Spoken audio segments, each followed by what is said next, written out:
मुंबईत आज सत्याचा मोर्चा पार पडणार आहे आणि यासाठी महाविकास आघाडी असेल, मनसे असेल यांचे मोठ्या संख्येने पदाधिकारी कार्यकर्ते या निमित्ताने सभास्थळी जमायला सुरुवात झालेली आहे आणि त्याचसोबतच मुंबई पोलिसांकडनं देखील या ठिकाणचा बंदोबस्त जो आहे तो अतिशय चोखपणे तैनात करण्यात आलेला आहे। मुंबई महापालिकेच्या बाहेर जे सभास्थळ आहे तिथे देखील आता पोलिसांच्या विविध यंत्रणा ज्या आहेत त्या कार्यान्वित करण्यात आलेल्या आहेत। मी सध्या याच ठिकाणी आहे आणि आपण जर पाहिलं तर मुंबई पोलिसांची एक emergency response and mobile surveillance control and command सेंटरची एक व्हॅन जी आहे ती देखील आता या ठिकाणी तैनात करण्यात आलेली आहे। आपण जर या व्हॅनची पार्श्वभूमी बघितली तर संपूर्ण व्हॅनवर ठिकठिकाणी सीसीटीव्ही जे आहेत ते देखील लावण्यात आलेले आहेत आणि त्यासोबतच अगदी मध्यभागी असलेला सीसीटीव्ही जो आहे तो 360 डिग्री म्हणजे अगदी 360 डिग्री वर्तुळात फिरणारा हा सीसीटीव्ही आहे आणि जेणेकरून संपूर्ण या भागातल्या प्रत्येक हालचालींवर या सीसीटीव्हीच्या माध्यमातून लक्ष जे आहे ते देण्यात येणार आहे आणि यासोबतच मुंबई पोलीस दलातले विविध अधिकारी जे आहेत त्यांच्याकडून देखील या व्हॅनमध्ये विविध कार्य जे आहेत ते देखील या ठिकाणी करण्यात येत आहेत।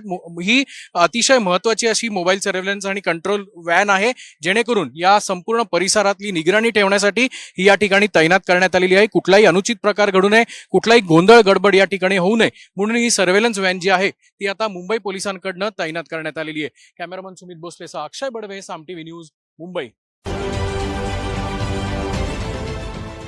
देश विदेशातील प्रत्येक घडामोडींचे लाईव्ह अपडेट मिळवण्यासाठी आता साम टीव्हीच्या सर्व सोशल मीडिया प्लॅटफॉर्मला लाईक, फॉलो आणि सबस्क्राईब करा। तसंच सर्व नोटिफिकेशनसाठी बेल आयकॉन प्रेस करायला विसरू नका।